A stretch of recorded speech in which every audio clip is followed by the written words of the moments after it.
mga hirap na dinaranas sa tuwin ay magsumikap na hindi humahanap ng kapalit na kaginhawahan na di naghihintay kundi ang aking mabatid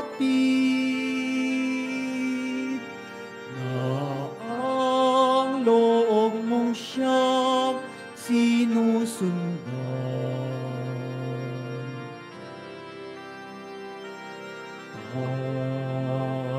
Panginoon, turuan mo akong maging bukas palad. Turuan mo akong maglingkod sa iyo na magbigay ng ayon sa nararapat na walang hinihintay mula sa iyo.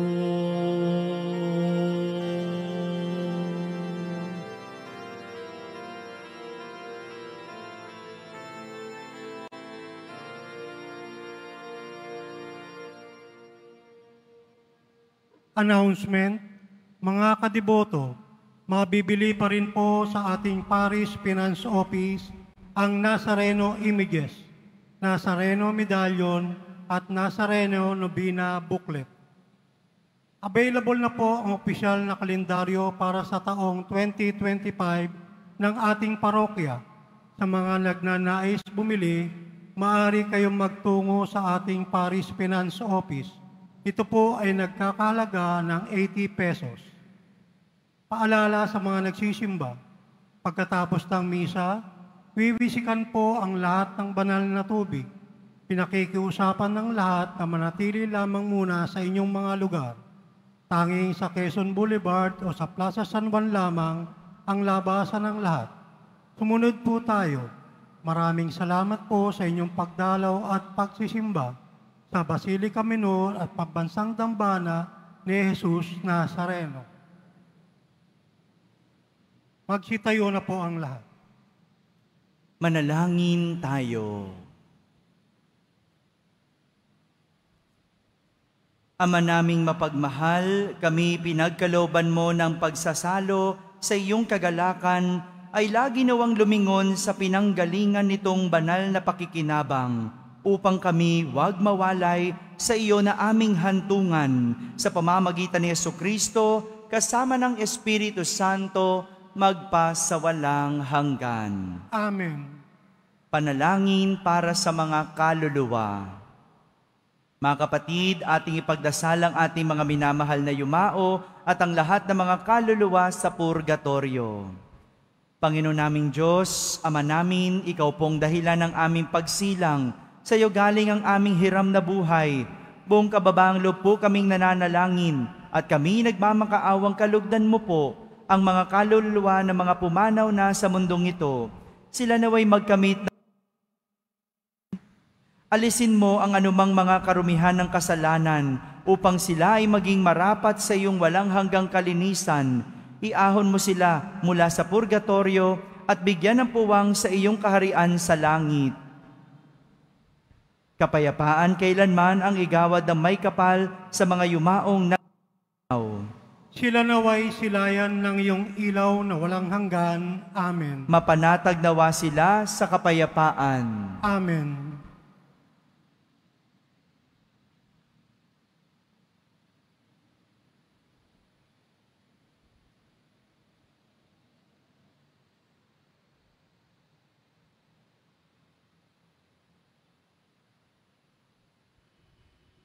Sumainyo ang Panginoon. At sumayo rin. Iyo ko pong inyong ulo habang ginagawad ang pagbabasbas. Mahal na pong Jesus Nazareno, inihayag mo sa pamamagitan ng krus ang walang maliw na pag-ibig ng Diyos sa sangkatauhan. Pakinggan mo ang kahilingan ng iyong angkan na nagsusumamo sa iyo. Makamtanawan nila ang inyong katugunan na tanggapin ang kasagutan na may utang na loob na tinatanaw. Basbasan din po ninyo ang lahat na may karamdaman, nahihirapan, may mga dalang imahen at dasalan. Sa pamamagitan ng bendisyon na ito, naway maalala nila ang mga pangako nila noon sa binyag na ikaw ang kanilang iibigin at paglilingkuran bilang Panginoon magpas sa walang hanggan. Amen. At pagpalain kayo ng makapangyarihang Diyos, Ama at Anak at Espiritu Santo. Amen. Tapos na po ang ating pagdiriwang, humaiking taglay ang pag-ibig at kapayapaan ng poong Jesus Nazareno. Salamat sa Diyos.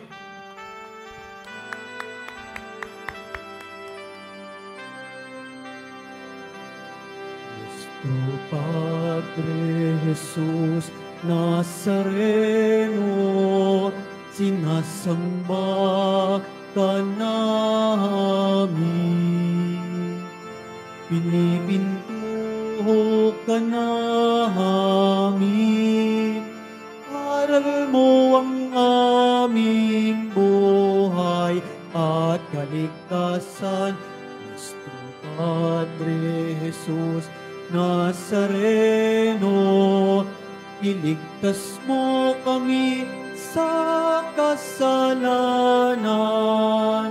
Ang krus mong kinamatayan ay sagisag ng aming kaligtasan. Nuestro Padre Jesus Nazareno, dinarangal ka na amin. Nuestro Padre Jesus Nazareno, nilulwalhati ka namin. Nuestro Padre Jesus, dinarangal ka namin. Nuestro Padre Jesus Nazareno, nilulwalhati ka namin.